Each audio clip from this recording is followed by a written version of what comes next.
আম্মা, আমার কিন্তু বেজায় খিদা লাগছে, আমার একটু খাইতে দাও। ভাইজান, আজ থেকে এই বাড়ির ভাত তোমার জন্য বন্ধ। মানে কি? কি কইতাছস তুই? তার মানে কি তোরা আমাকে এই বাড়ি থেকে বাইরে করে দিতেছস? আপাতত তোর ভাত বন্ধ। তোর 1 মাস সময় দিলাম। এই 1 মাসের মধ্যে যদি জমি লেখা দেস, তাইলে আবার এই বাড়ি ভাত তুই খাইতে পারবি।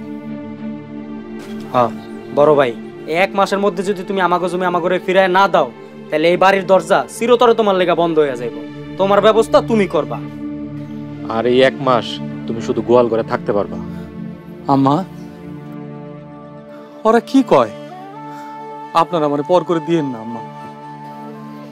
মামুনের মা, আজ থেকে মোস্তফার ভাত বন্ধ। আর তুমি যদি কোনো সময় ভুল করে মোস্তফার ভাত দাও, তাইলে মনে করমু তুমি আমগো সংসারে কেউ না, তোমার সাথে আমগো সব সম্পর্ক বন্ধ। এবার তুমি ভাবো যে তুমি কি করবা।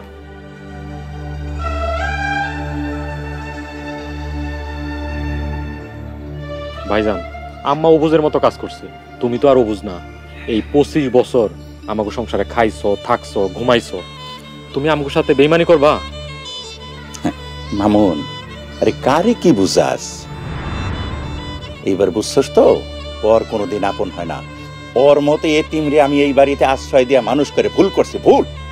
আব্বা, আপনার পোলা মুস্তফা বেইমান না, আমি বেইমানি করি নাই আব্বা। বড় ভাই, তুমি আমাকে কথা মাইনা নাও, তাতে তোমারই অনেক ফায়দা হইব। ভাইজান, প্রয়োজনে কিছু টাকা লাগলে আমি তোমারে দেব, তুমি ঠান্ডা মাথায় কও কত টাকা চাও তুমি, একবার চিন্তা করো।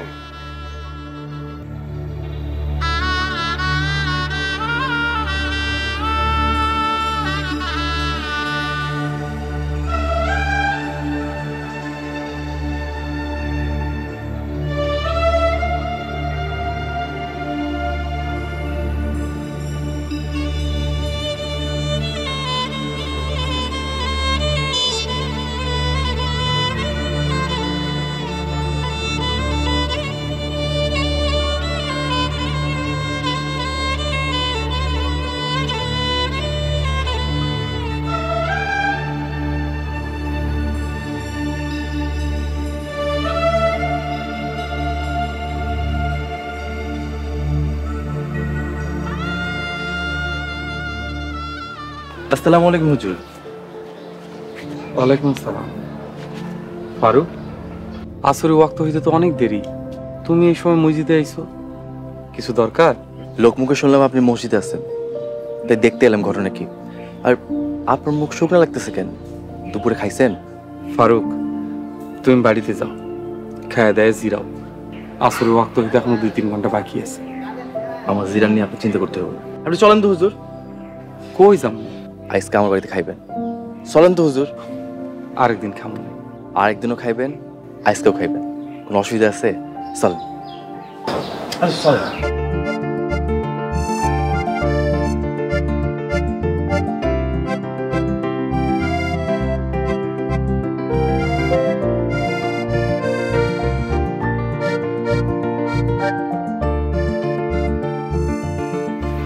হুজুর, পরিবার বাপের বাড়িতে গেছে, আমি রান্না করছি, খাইতে পারতেছেন? যে খিদা লাগছে, যা দিছো সব মাছ মাংসের মতো লাগতেছে। হুজুর, বাড়ি থেকে কোনো ঝামেলা হয়েছে? ফারুক, কোন পরিবারে ঝুট ঝামেলা নাই কইতে পারো? বুঝেছি। হুজুর, রাইতে আমার সাথে খাইবেন। আর কই ঘুমাইবেন? ঘুমানোর ব্যবস্থা আছে। আচ্ছা ঠিক আছে, তাহলে রাইতে আমরা 2 জন একলগে খামো। রাইতে কিন্তু খিচুড়ি দিয়ে ডিম ভাজি। আলহামদুলিল্লাহ।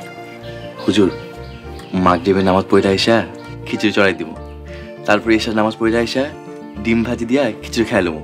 একটা পিকনিক আমেজ থাকবো। এই দুর্দিনে তুমি আমার পাশে দাঁড়াইছো ফারুক, কেমন করে আমি তোমার শুকরিয়া জানাবো আমার ভাষা নেই। হুজুর, আপনি ভুলে গেছেন, এই বেকার ফারুক রে আপনি এই মসজিদে চাকরি দিছিলেন। এই উপকারের ঋণ আমি কোনোদিন শোধ করতে পারবো না। কর্ম যে বারবার ফিরে আসে, এর চাইতে বড় উদাহরণ আর নাই। তুমি যে আমার এই ছোট উপকারের কথা মনে রাখছো, এটা শুনেই আমার দুঃখ অর্ধেক কমে গেছে। হুজুর, দুঃখ কইলেন না, খান। মানুষের খাওয়ানো যে কত বড় ফজিলত তা তার একটা উদাহরণ আছে, দেই। হুজুর আপনি ওয়াজ কম করেন। তুমি আমার ওয়াজের খোঁটা দিলে ফারুক। হুজুর মনে কষ্ট নিয়েন না, আসলে আপনার এই ওয়াজের কথা শুই না অনেক মানুষ বিরক্ত।